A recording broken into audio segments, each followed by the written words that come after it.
Family isn't a word, it's a sentence. Can't imagine why I like this one. At number nine on the list, it's the Royal Tenenbaums. Welcome to Long Play Video.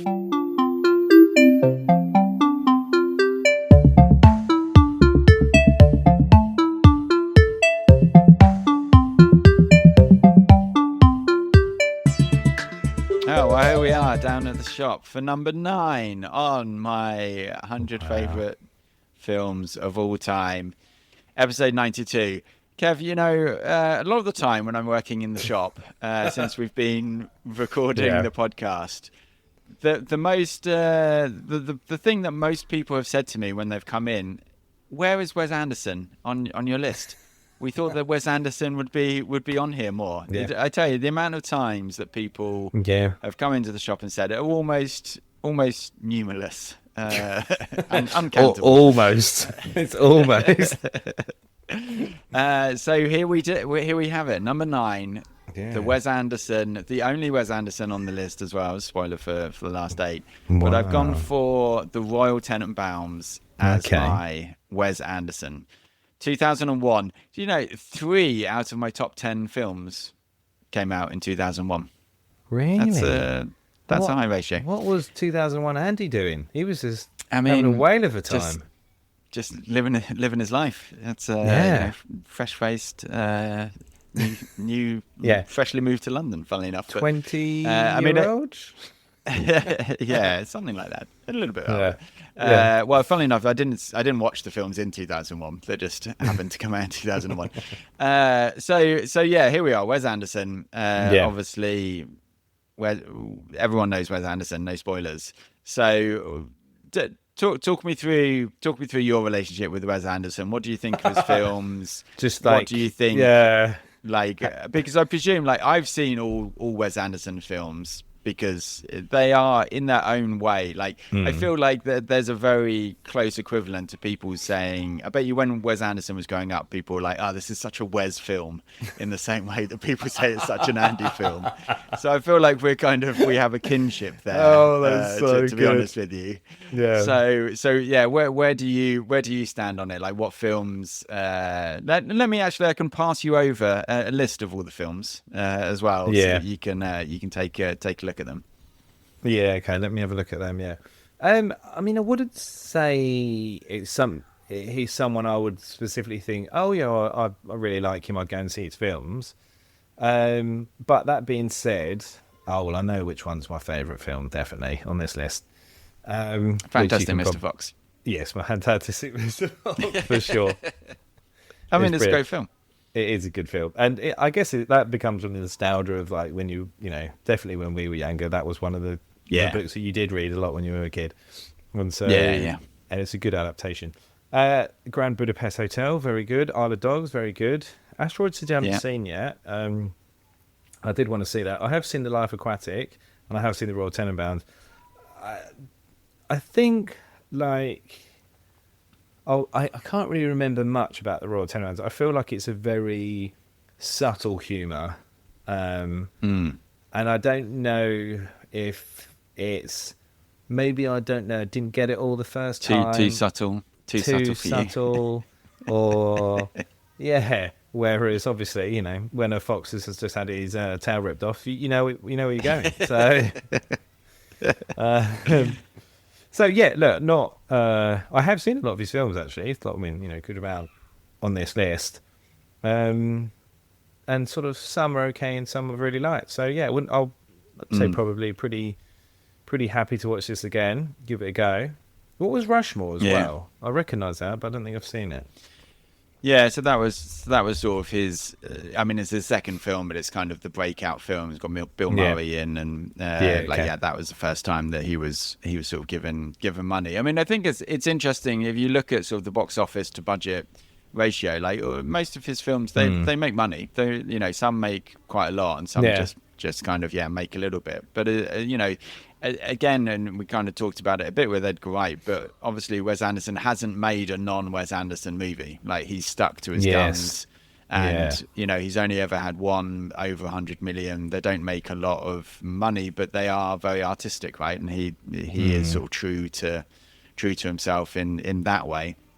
And I think the thing with the Royal Tenenbaums, and I kind of when it first came out, I'd heard about it just because, again, we talked Yeah. about it with The Matrix. Like, Yeah. I'd never seen anything like this. Like the amount of intention and the amount of world building that he does, even though it is in the real world, although it's like Yeah. a glamorized world, but like just the amount of detail in it, I just just sort of instantly loved, because literally Yeah. you can sort of look at a bookshelf and you can sort of see all of the books are actually specific books that have been placed there for a reason, and stuff like Yeah. that. Okay. So it really was, when it first came out, it was just like I don't think I'd ever seen a film like this. I don't think there's many films that are out there, and obviously it's now kind of a bit of a sort of Wes Anderson aesthetic is sort of Yeah. like known, and people sort of mock it and stuff. But at the same time, like it was just completely new when it came out, and you just hadn't seen Something different. anything like it. So this is funny because in terms of all the ones you could have selected, and I feel like Rushmore would feel more like an Andy film, this one almost feels like it'd be the least Andy. Because like I'm looking at the cast, you've got Gene Hackman, Gwyneth Paltrow, and Angelica Houston, Ben Stiller, Luke Wilson, Owen Wilson, Bill Murray, Danny Glover, Alec Baldwin. Like, it's an absolute who's who, which goes against every being and bone in Andy's body to be an Andy movie. It's always like, No, people are telling me like to go his and see stuff. this because it's famous people. I'm not going to go and see this. Well, I think there's an argument that this is like a top 3 career performance from everyone on that list. I think there's even with Bill Murray, to be Nice. honest with you, like it's a smaller part, but he just absolutely nails it, and he nails a character that he then does a lot. But he is just brilliant in this. I think it's definitely Owen Wilson and Luke Wilson's best performance of their career.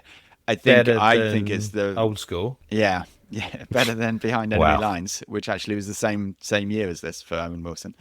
I think it's Gwyneth Paltrow's. I think it's Ben Stiller's. To be honest with you, Gene Hackman has a very long career, but again, I think this is perfect for him. And there's a lot of stories that are out there about the fact that he didn't want to do it, and Wes Anderson wrote it specifically for him, and then he was like, "But you don't know who I am, so why have you done that?" And I'm not willing to do it. And then on the set, he was apparently pretty difficult to work with. But then, like, he is just brilliant in this, because he does have to be the glue, right? And that's the thing. It's called the Royal Tenenbaums. He is the main character, even though maybe he's not the protagonist in some ways, because but he's the center of gravity to the entire film, and it's just brilliant. And then Angelica Houston, again, like an amazing career, but like does have 2 or 3 scenes where she's just brilliant. And so I do think that like everyone is really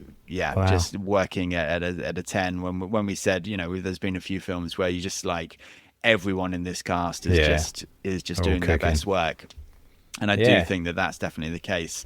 And then I think I mean Rushmore is good. I would say Rushmore is for me a bit more sort of twee.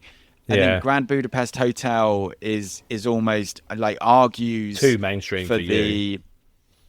No, I think Grand Budapest Hotel argues Wes Anderson's point the best, which is like beauty and art is important.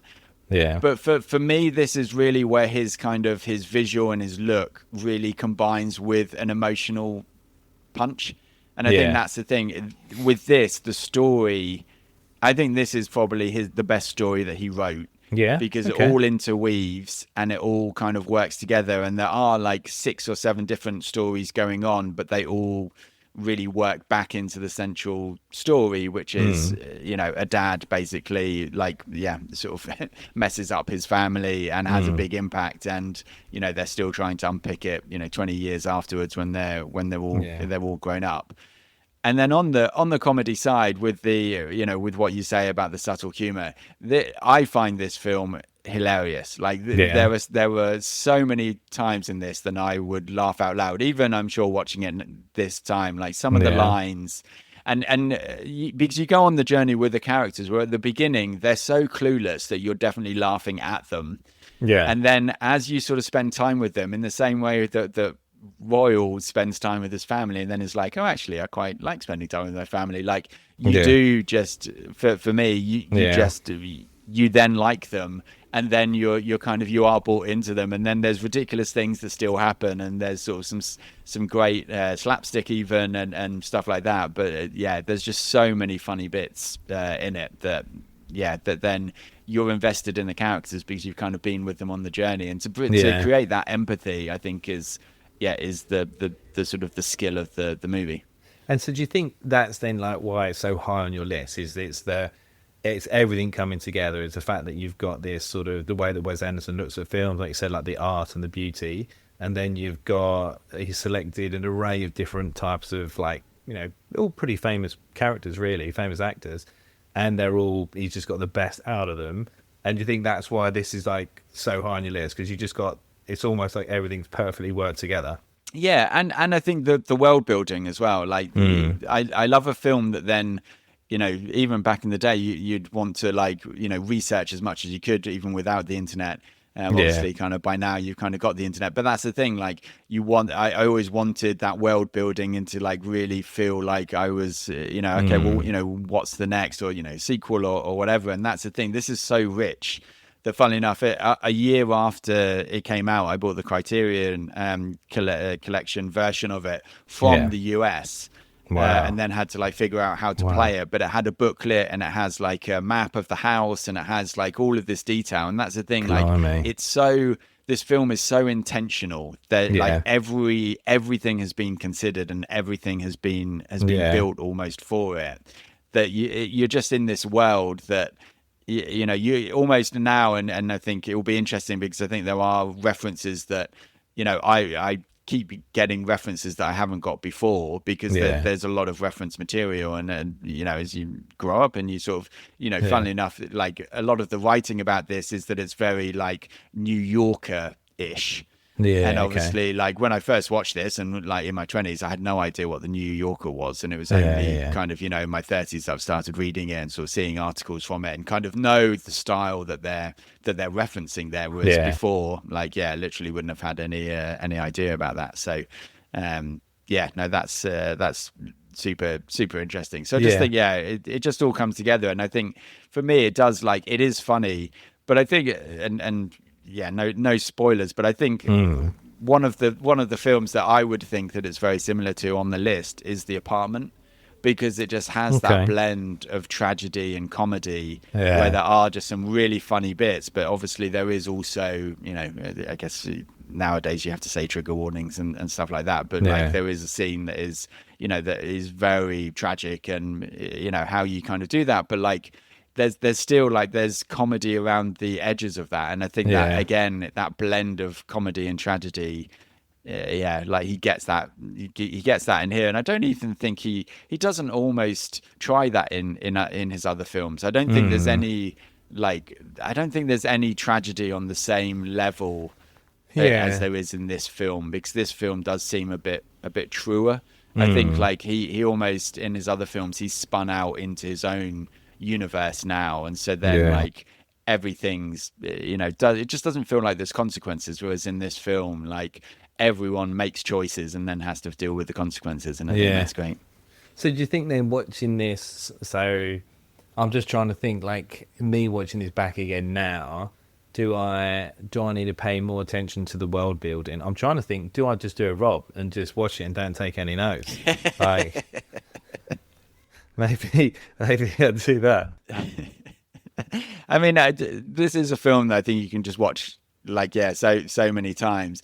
I think the world building, but also like the interplay of comedy and tragedy, and like all of the all of the actors, like they're especially because you know they've gone on to do other stuff, and so it's a really interesting time in 2001 where you look at, you know, Ben Stiller or an Owen Wilson or Luke Wilson, and like, you know, there is also a lot of like art mimicking life as well, right? Because Owen Wilson is trying to deal with stardom and you know, coming up, and kind of, you know, them as a group, like Owen Wilson, Luke Wilson, and Wes Anderson. This is kind of when they start going their separate ways as well, and it is a bit of a breakdown of like their family unit, the three of them. And Ben Stiller he's not super famous by this stage, and he's not like, you know, he hasn't gone on and done all of his films, so but like it just has a really, really good performance within this that I think does sort of take him on to kind of do other stuff. So and do you think this is the one that, because I mean, everyone sort of talks about Bill Murray again now, and like, and he kind of had a big resurgence, and I don't know if it was Eternal Sunshine of the Spotless Mind that I can't remember what year that was out, whether that really gave him his new push again, or do you think this really was one of the things that really... No, you think Lost in Translation? Lost in Translation, that's what I meant. Yeah. Like, was that before this, or was this the... No, that was a yeah, I do think that this is the film that kind of brings him back and almost sort of sets him up into then that kind of Lost in Translation, like the sort of the grumpy but heartfelt sort of side of his career. And obviously he then goes on to do Life Aquatic, which is probably my least favorite Wes Anderson out of all of them, to be honest with you. I'm not a massive fan of that. And then obviously, you know, he's in all of the Wes Andersons after that, but I think that what he does, you know, he kind of comes from that very sort of comedy, light-hearted kind of, you know, stuff like, you know, Charlie's Angels and stuff like that. And then this, I think, is the first time where it's really like going back to actually like, no, this guy can really act, and it's still funny, and he still has, you know, a couple of scenes, and his story is still very funny, but then he's just got that, like, a couple of line deliveries. And I would say that it's not impossible to see how much this influenced Lost in Translation. There's a couple of shots with him and Gwyneth where you're like, okay, well, you know, you see that shot, that exact shot in Lost in Translation. And then, you know, not to downplay obviously his great work in the Garfield movie, but well, exactly. We've all seen it many times. Season 2, you know, it's one of it will be on Poppy's season for sure. But I think this kind of just kind of then gets that balance of kind of the serious with the comedy, and it's not like he's the kind of, it's almost like the Caddyshack humor that he's kind of known for, right? Where he's just a bit off the wall and you know, weird but really funny. This like has heart to the performance as well, and I think like makes it feel more genuine. It's just exactly, and it's not a massive part, but because it's such a small part and does so well with it. I just think it's amazing work. For like all of them, you're never doubting their character, and they're all just really true to the character. So I'm looking forward to seeing it again. I think I've only seen it once. I'm not sure that I necessarily loved it, so I'm going to be interested to see what I think. Like, I think like it does sound interesting, and so I'm keen. Maybe I'll keep a bit more of an eye out on like the world building and some of the key little you know, intricacies. But, there's so much detail, and honestly, like the script and like almost sort of going in thinking that it's a comedy. You kind of need to, because it's so intentional, and it's so like, it is so built, and the world is so built. It sort of and it did for me the first time I watched it. It kind of throws you off, and you're a bit like, what on earth? Like, was that supposed to be funny, or was that like really pretentious, or was that? And I think like a lot of people with Wes Anderson don't almost sort of know, like, is this just pretentious, you know, rubbish? But but that's the thing. It is. I find it just so funny. Like, there's so many lines in it that just make me laugh, because they are so unaware of themselves. And then and then as I say, like as you go through, it is for me a really great trick of like, you're laughing at them to begin with, Yeah, and okay. then you're laughing with them, They're or you're laughing at you. laughing at things that Yeah. like happening, and then you're kind of all laughing together, and you're just Yeah. like, it does get into a bit of sort of, yeah, you know what, life is absurd, and Yeah. so just do what you can. Yeah. And so True. yeah. I think that sounds like the quote to end on. Yeah. Well, so I mean, I guess kind of, yeah. Now we're in the top 10, and something does have to come out of my top 10. I Yeah. am like very confident that this will stay Yeah. top 10. This has been like a top 5 movie in the past, and when I look Yeah. at the list, I Yeah. kind of think, it would be bold to put this any higher, and obviously, like, yeah, the top 10, does it get reworked at the end, is a question, because Yeah. like, yeah, I mean, I love all of these films, but this, I would be shocked. Well, Yeah. I'm just not even going to be shocked. Like, this will be a top 10 movie, Oh, look and at this. Spoilers galore. like, Like, I know this super well. Like, I don't think I've watched it from start to finish, but like, I've read the script, and yeah. I've seen it a lot, and Yeah. You've yeah, recreated like, it in the garden. yeah, exactly. Yeah. Yeah, I've refilmed it shot by shot with Yeah. Sylvanian families. Yeah. It's so it's The only way to do anything. So, Yeah. with my Star Wars figures, we'll go through who was who. So yeah, Wow. no, we'll get it on. It'll be interesting to see what you think on a rewatch, and yeah, we'll see you after the jump.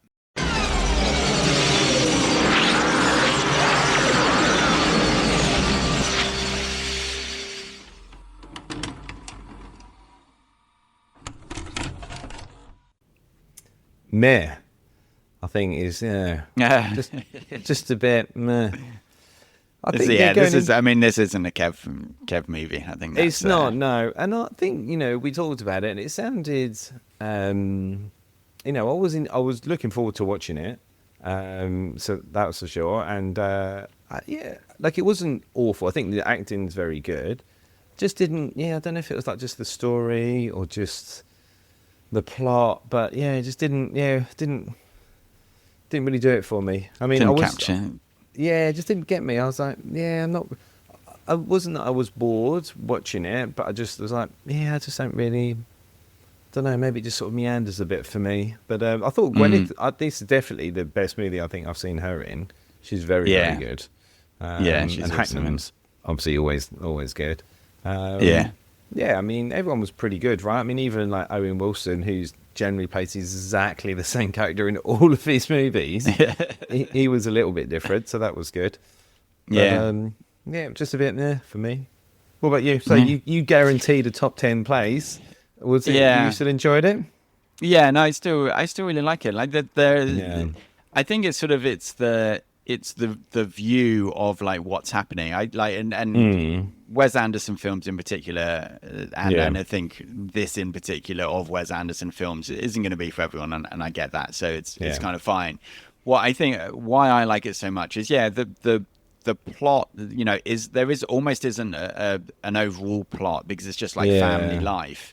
But then if you live in the world, and I was sort of thinking about this is, I don't know, did we used to have a category like if you could VR into this world and live in it, then like actually there's so much going on, like because you have all of the dynamics between all of the characters. Like you have, you do have Royal coming back trying to obviously kind of rekindle his marriage in a way, also connect with his kids. But then you have Eileen and Henry's sort of romance kind of going on as well, which is just super sweet. But then you also have all of the sibling rivalry, and then you have, Eli kind of being on the side of that, and then like there is actually there's not one plot going on. There's loads, but almost all of it is background plot in a way, because actually it's about the overall family dynamic and the dynamic between everyone that like, and that's why I really like it, is like everyone has stuff that they're dealing with, but they're also dealing with everyone else. And so like, and I think Ben Stiller is the best example of that. And I think he's really good in this.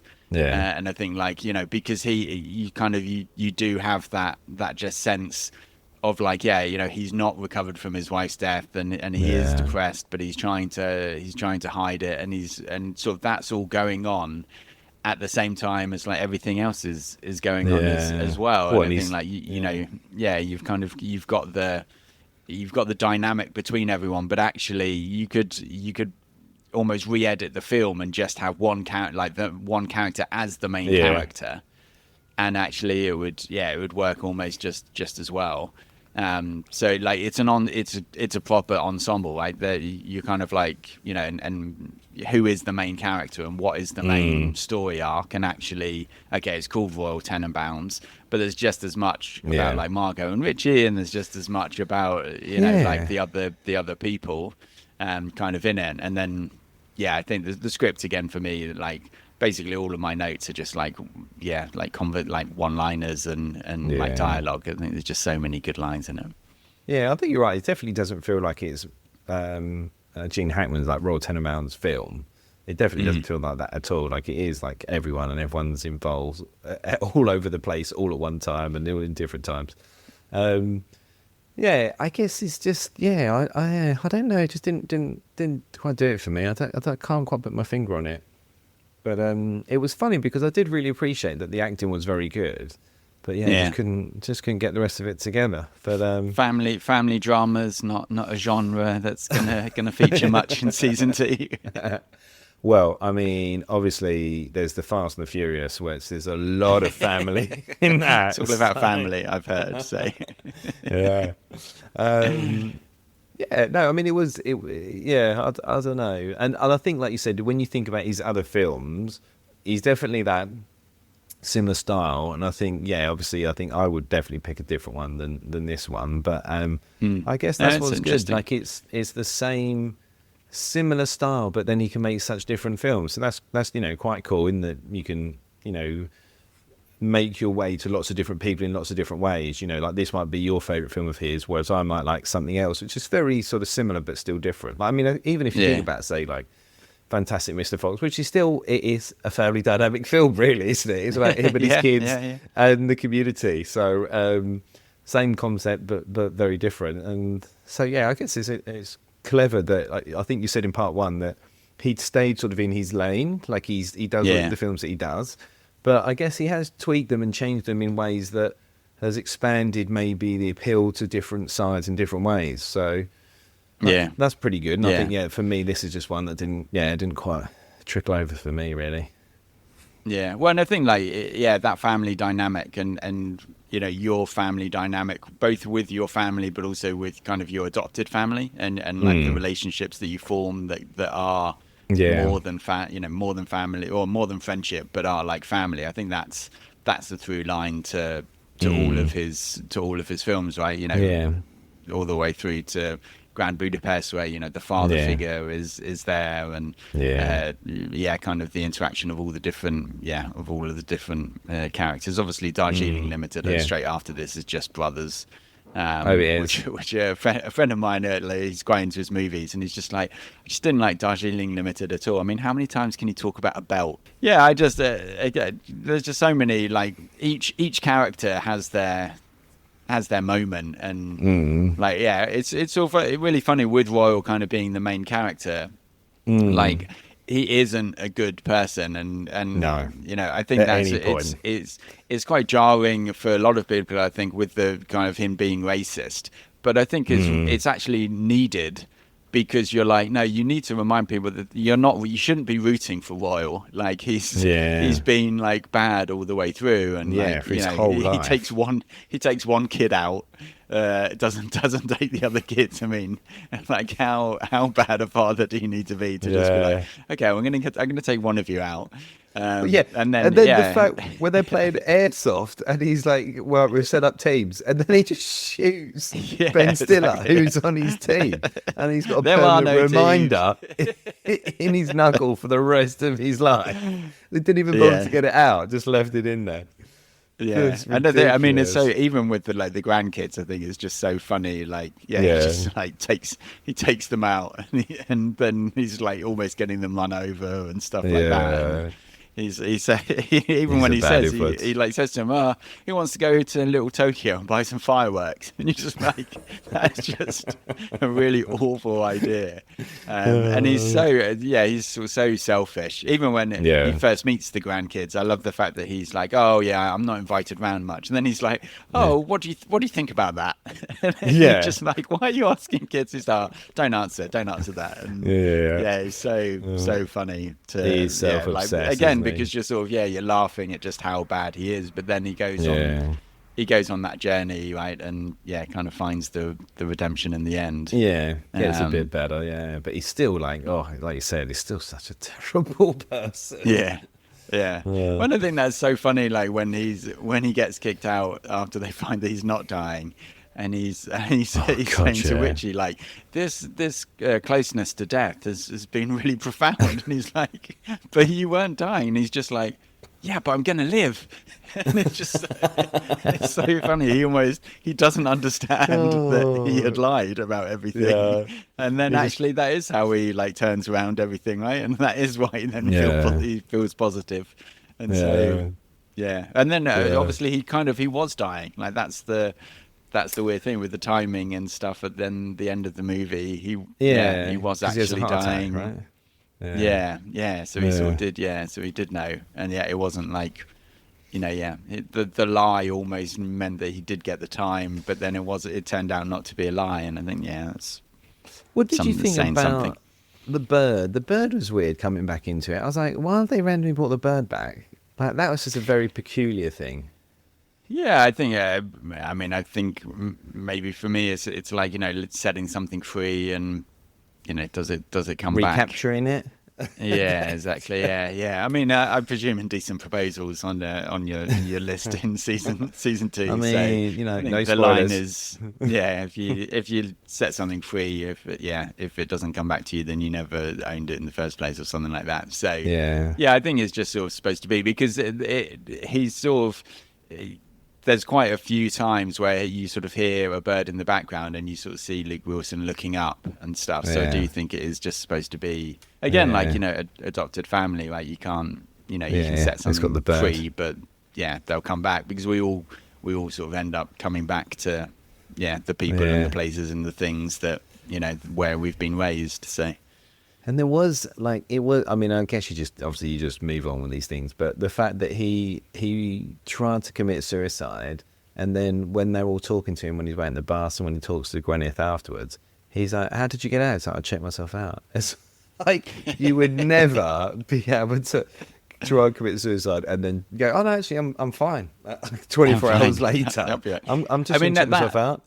That scene is like that scene. I think this time especially is so shocking. Like I think in all Wes Anderson films, there is nothing that compares to that scene as far as like the shocking, like how emotional and how he shoots it, and like everything that he does with it, because it is a comedy up until that point. Like you've just had the montage of Margot's life, right? And then to do that, then the color palette completely changes. It's blue, obviously, sort of showing his emotion, and then for that to happen, and then even like then when he's in the hospital and they're like pushing the trolley, it's kind of played for laughs again, because Dudley's got blood on him, and Raleigh's got blood on him, and the way that they're running is very symmetrical and stuff like that as well. So it's so shocking, because that scene is just like so emotional and such a sort of, it's very grueling hit on the head, to then almost go back to comedy. I mean, again, Dudley's such a weird character, but so fun when Gwyneth Paltrow turns up and she's like, "Where is he?" And he's like, "Who?" And you just like, again, you're just like, why have you bothered to put him in? He's just this clueless character who's going around not understanding anything. Poor Dudley. So no, I think that's the. I don't think there's another scene anywhere near as emotional in that in any of his other films. Yeah, I it's just pretty think full like that's what kind of, I think for me, it just causes the emotion to be kind of ratcheted up in this one. So what did you think? Do you think there were what sort of questions do you think it asks or answers? I mean, there's a few big topics that they take on. I mean, I do just think it's just that family dynamic and like the people are around you, and Eli and sort of the Margot being adopted, but then Eli kind of being adopted as well. And I do just think for me it was everything. There's the redemption arc and whether you can be redeemed or not. And I just think it's not so much the questions for me. It's just sort of almost being invited into the family and like seeing it all. Like that's how I watch it, is like, okay, you are in the middle of it all and you are kind of being invited in, and then it's so so stylized, it's so different to anything else that then and you've got the kind of constant narration over the top of it to kind of give you background and stuff like that. And did you was that jarring for you, or did you not like it? Or? No, I mean, I don't mind. I like Alec Baldwin. I don't mind a narrator. So and he's very few and far between, isn't he? He's not really. They just poke him in every now and then. But what did you think? It's interesting you say that about Eli, because thinking about that. Like, if he's effectively adopted and then Margot and him get together, is that any better or worse than Richie and Margot getting together on the sort of adopted incest, as it were?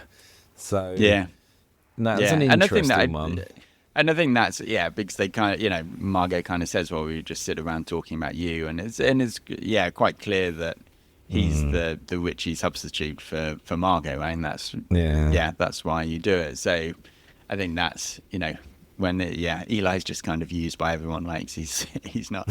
So I love the line when he's like, why would someone say I'm not a genius? Why would you make a point? Do you think I'm a genius? I mean, you didn't even have to think about it, did you? I think that's it. They do that so well. Like a lot of the time, you only hear like part of a conversation, but what's happened before. Like even when Richie tells Royal about Margot, the scene is so great because they're in the lift and then it cuts to them being on the roof and Royal just saying Margot Tenenbaum. Like and you're like you're halfway through the conversation already. And I think that I just think that's really, really well done. It's the same with a lot of it. So I mean, Eli's just that's the thing. Like always wanting to be a Tenenbaum and stuff like that is never quite getting it. Exactly, what about the deep fakes then? Do you think? I mean, there's lots of characters that could potentially be deep faked in there. Lots of options. I think everyone does really well. Like I really like the performances from everyone. I really like Pagoda as well. I think he's really funny in it. I just think he's got the worst of it. Especially when Eli goes when they like go to help Eli, and then he just walks over to the window because he knows what he's done. He's like, there he goes. And like everyone else has just thought he's just like he actually understands everything. And then I like it when he's patching Royal up from stabbing him, and Royal's like, oh, everyone's against me, and he's like, it's your fault. And he's just like, well, I guess. So, true. Yeah. No, I think I think everyone does really well. Like I do. I do think it's like immersive. Did you have anyone put in? Oh no, I said that. I know that the category that we do have is like, would the film be better? And I put I don't think the film would be better. I think you could substitute all of them into the different roles, but I don't think it would necessarily be better. I think the acting is good. I don't think for me that's any of the issue. So you could get them in, and it would just be a different type of film. But I didn't think you could necessarily substitute anyone in. What about characters then? Who's Buckley? Is that top of your list? Poor old Buckley. Poor Buckley. Just wants to have a chilled life. I mean, I think they're all great. I do think that. I don't think there's many films that are as much of an ensemble. I think you can look at, as I say, you can kind of look at everyone and everyone's story Like, and as I'm a bit older now. Even like Eileen and Henry, I think when Henry comes in and is just That's like romantic. what? Well, when he just comes in, he says, "How can I help?" and let me look at the forms. I think that is actually like low key one of the sweetest moments in the film. And then help me with my finances, tear to the eye. Well, just the way that he I've says. never heard someone say an accountant is romantic. Well, the fact that he talks, he says, "Oh well, from a tax point of view, you should get a divorce. Will you marry me?" And she's like, "This isn't really a tax thing, is it?" And he's like, "No, it's not really." But that again, like when he says, doesn't he, "I love you," and then he says, "Did you already know that?" And it's just such a lovely way to do it. I do think, I mean, interested in what you think of Ben Stiller, because I think from this, in a way, he kind of went on out of everyone here to kind of have almost the biggest career in like in a lot of ways. I think like take like from here onwards, because obviously everyone like Gene Hackman, obviously this was at the end of his career, but I think he goes on to then portray like, and almost for me get a bit annoying in a lot of his later films. But I do think I just think it's for him, it's almost an understated performance on this. But like for me, like when he says I've had a rough year, like with the voice breaking, I think that is just that really still gets me. And even when they're like all adjusting their ties, and he's like, "Yeah, I'm a widower," and he's like, "Oh, yeah, I'm a widower too." And again, Henry's just like, "Yeah, no, I know, chats," and like gives him a little squeeze and stuff, and it's just he clearly just doesn't feel like he belongs, and he's a bit lost. And I just think they do that really well with him still being angry and everything else. I think it's a really good performance. I think he plays it sort of like quite nicely, actually, sort of not underplayed, but like he doesn't. He could easily just pretend to be really angry all the time, and like just like like maybe one of his characters in like Dodgeball or whatever, like where he's like, "You idiot, like what have you done?" Like he could have like really gone hype it up, but I think he does it very well. That's a good question, actually. Who would, I think him or Gwyneth, I guess, would be the two that went on the most from here. I think even Gwyneth by this point, she already got the Oscar. Maybe I think like. So you think she's peaked? I mean, she's in a lot of good stuff after that, though. Yeah, this would be, I mean, obviously, barring Iron Man 3, which is obviously Stonewall classic. But I think she's already Gwyneth Paltrow by this film. Yeah, okay. Like I don't think he's the Ben Stiller that like by this film. Like I think that's she's already got her Oscar. She's already been in Talented Mr. Ripley. She's already done Sliding Doors and stuff like that. Whereas I think for him, he kind of goes on, and then obviously the Wilson brothers, have their issues, right? And there's a lot of like. Well, I think that, I mean, I don't know whether it was written at the time, but obviously Owen Wilson had a lot of problems with drugs, and Luke Wilson really struggled with being recognised, and that I think, like, there's a lot of that, obviously, with so many people wanting to take his photo, even when he's really depressed, and he has to sort of, strike the pose and stuff, even when they're at the graveyard. Like, apparently that, whether that was coincidence or not, like, Luke Wilson really struggled with that, and I think that's really super interesting that that's then in the movie. For both of them, right? So, and this is the last time that Owen Wilson, works with Wes Anderson, or like he's a co-writer on this, and maybe it was a bit too close to home. Did too many drugs while filming. Just getting into character. Wait a minute, my character just does loads of drugs and is really irresponsible. What are you saying? So. Wow. Obviously, Ben Stiller has had Empire of the Sun before this. He had a big role in that. So So he would have just been so interesting. They must be a similar age, but he would have just come onto the scene a bit later than Gwyneth. Then I guess. Because I'd imagine he was a similar age, wouldn't they? Yeah, this is the same year as Zoolander. Yeah, okay. But then it's Okay, really yes, like it's after that, obviously, that then he does, then he then does the writing and stars in, directed by, written by, stuff. So yeah, he's not the person, and yeah, just yeah, I think there's so many. I think that's it, is layered because there's so much going on that if you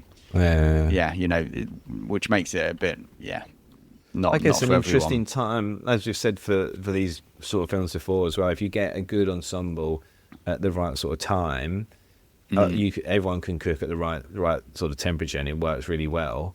And then what's great when we're like doing something like this is we can then look at them and go, look at where did they go after, and who really became big and who didn't. And Pagoda's struggled getting out of Wes Anderson films, has to be said.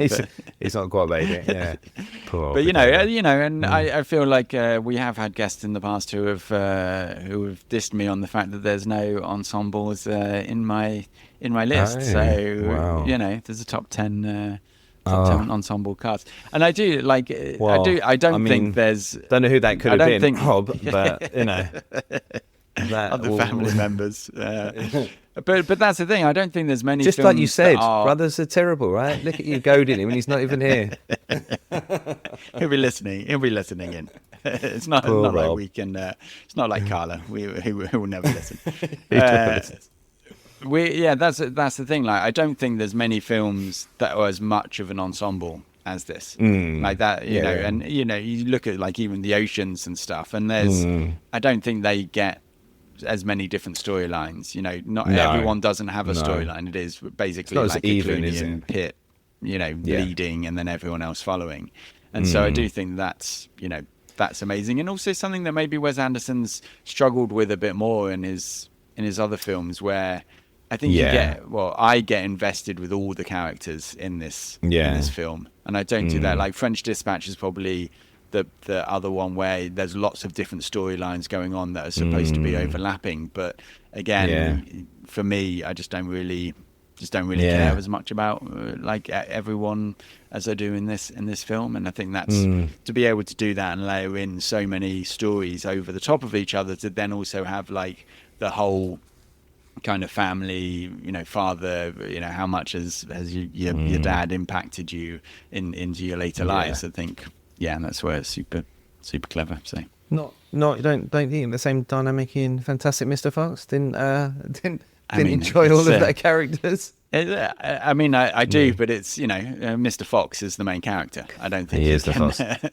I mean, when you're fantastic, it's difficult not to live up to the hype, isn't it? The kids are trying. There's still the kids are trying to live up to their father's standards and stuff. But and the wolf is basically the same sort of cameo as Bill Murray in this film. So it's almost like Fantastic Mr. Fox is the prelude. It's like when Royal was young. This is what happened. And then he got older. How about you? Was there one character in particular that you identified with more? Purely because just comedy and then also an incredible name, I had to go for Uzi. Like, what a name! Does he say anything? It's just just presence. He's just got presence. If there was another character called Explosions, you would have gone for that. What a strange name! Can you ever imagine like naming your child Uzi? It'd be so bad. It's funny. What about lines then? You must have had like a whole plethora of these. Yeah. I mean, just all the way through. I think when he's telling the kids that they're having a divorce and they say, "Oh, is it our fault?" And he says, "No. I mean, obviously, you make certain sacrifices when you have children."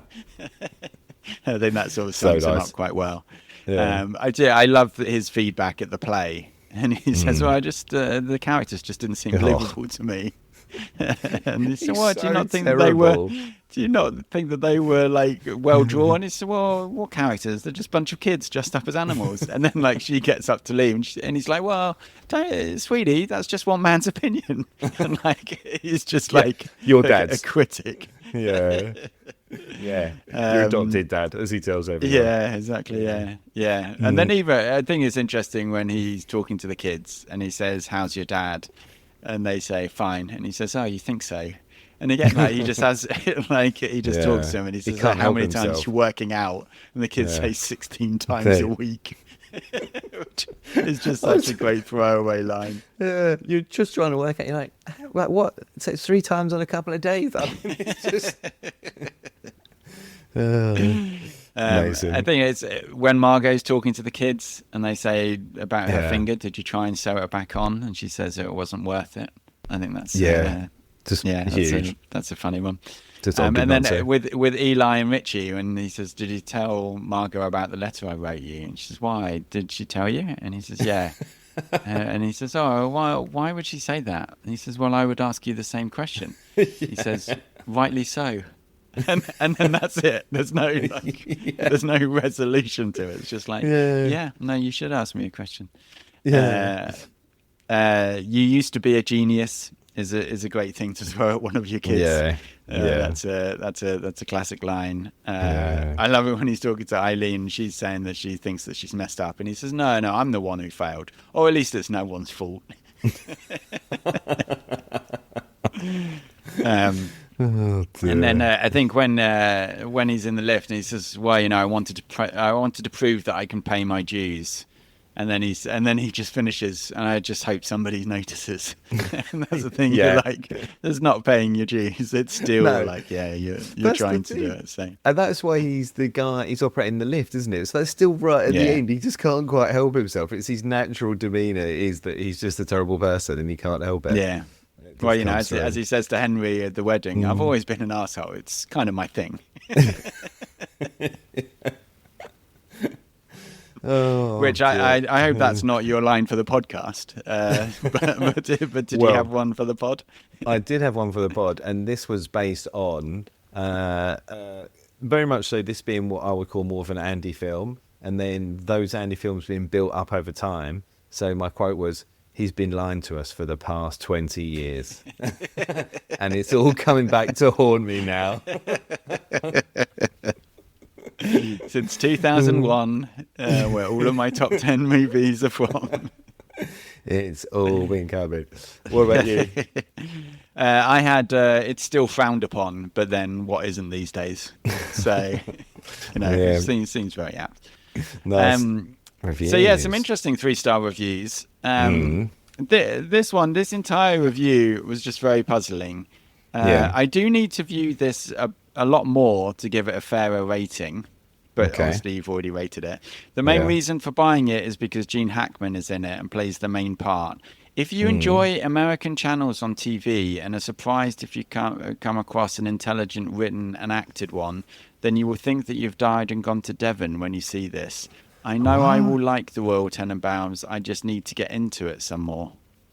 What on earth is going on? Yeah, that person's going to get their money's worth out of the DVD. That's for sure. Yeah. Not my kind of film, but the best of the 3 I bought. You're like, that's a cliffhanger. I know. They didn't tell you. What were the 2 other DVDs that you bought? Did you not search through their other reviews? To find them. The other 2 were The Visitor and Once. So it was a low bar.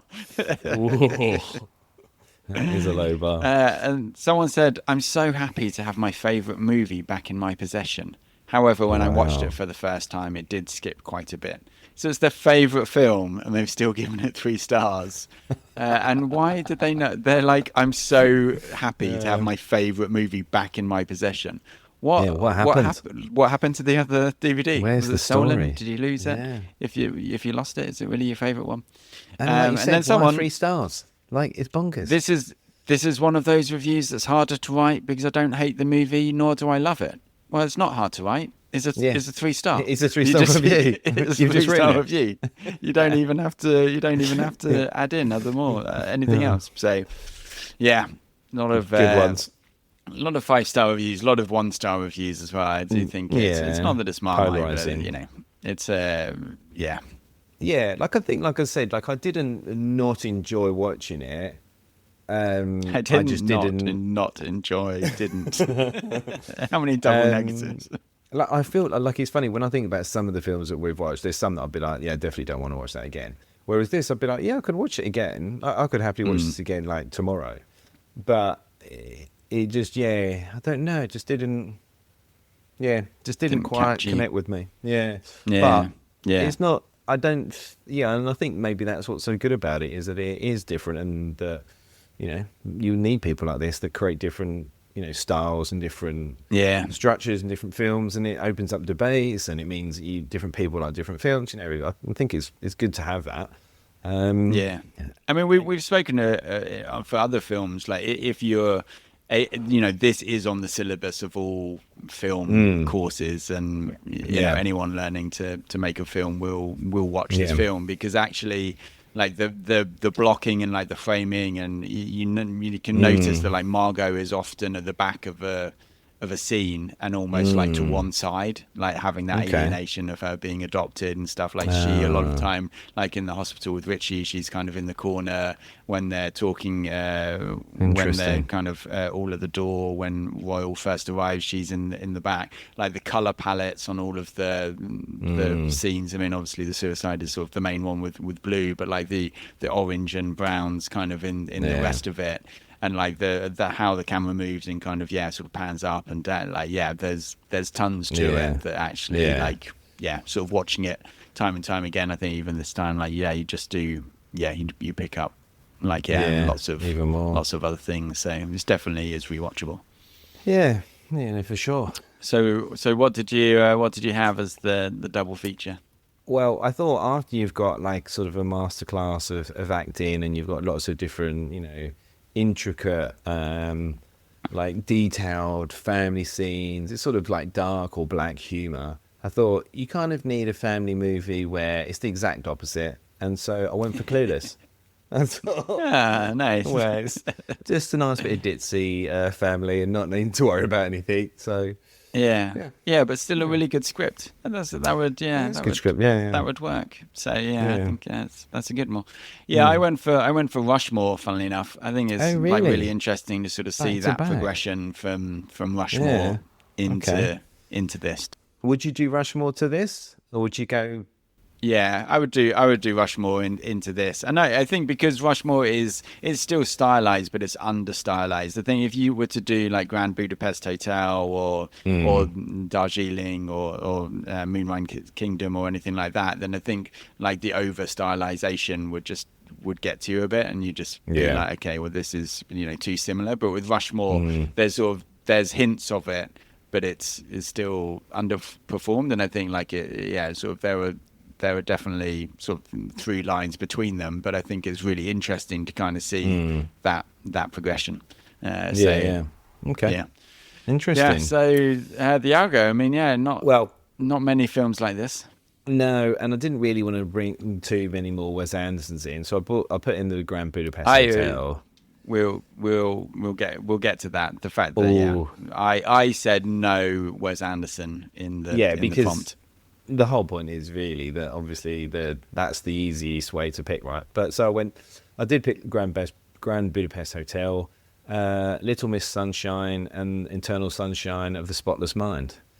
So they were all like, not quite all family ones, but it's that same dynamic and it's that, that sort of dark humor as well of, things are terrible, but we should just generally laugh about it a little bit, like that sort of feeling. Things are awful, aren't they? Should we laugh?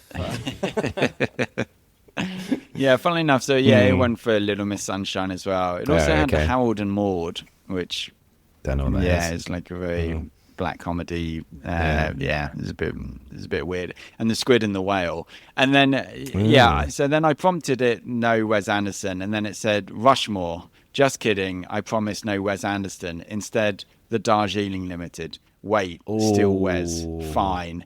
And then gave me another film. What? You're like, I don't know. Who's putting this humour setting? I mean, we'll talk about robots with humour settings maybe next week. But I'm just like, stop trying to be funny. You just give me the information I'm asking for, man. Someone must have listened to the podcast, because my one doesn't give me any back chat, whereas yours is all over the place. I did put some. I did add some transcripts. Maybe it's. This is what's Well, happened. obviously, it's acting like you because it's interacting with me. So. Well, that's fair. I would have done that. You know, season 2, we'll just do the AI, Just Kevin. AI, we don't need you. I'll take the pod you've been off. replaced. Yeah, wow, that is cheeky. So isn't it? I'm giving you the win because it Too annoys me cheeky. when an AI is trying to be funny because you're not funny. We've you're not got an to AI. that point yet. We don't want you funny yet. Not yet. We still Yeah, have friends. exactly, when we yeah. have no friends, you can be funny. I don't know. All my friends aren't funny. So Oh, scathing. So, okay, beforehand it was promised, guaranteed top 10. It's currently number 9. What's happening? yeah, it will. Yeah, also we'll go down to 8. I still prefer it to Up. Ferris. Yeah, I just really like, even now, like watching it, there's still so much more that you see, and still So like, different, there's- the two films, aren't they?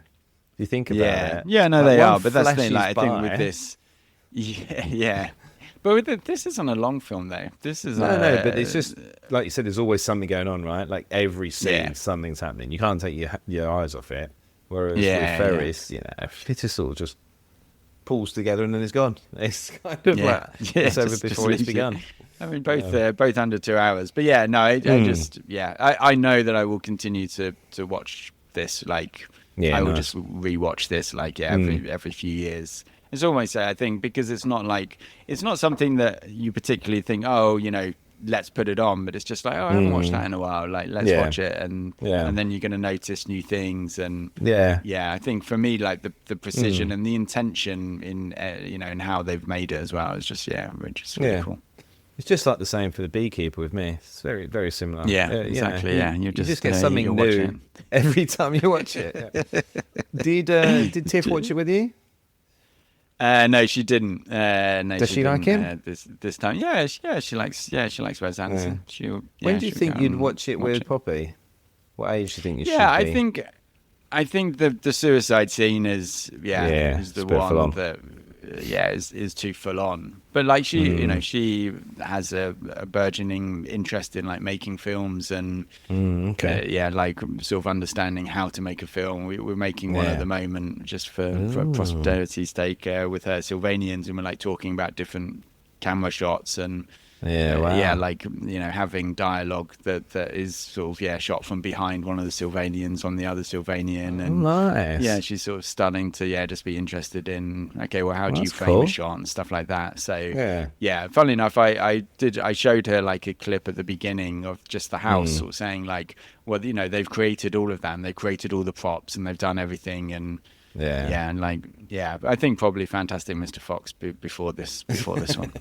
Yeah. All right, season 2. We'll be fine. Yeah. So how about you then? It sounds you didn't dislike it, but feels like it's going to be pretty low. It was in the okay section, and as I said, it was a difficult one to sort of put place really, because I could watch it again, like it is watchable, but it just didn't really resonate with me. So I put it in the okay section, 68, because the list is nearly 90 odd now. Wow. So just above Kiss Kiss Bang Bang and below Gifted, one of your other hugely favourite movies. I love Gifted. So Wow. 68. There we go. Okay. Well, fairly decent. There, only the 60 places lower. Nice. Well, we continue on talking about robots with comedy settings. So for next week, everybody good. Plenty of slaves for my robot colony.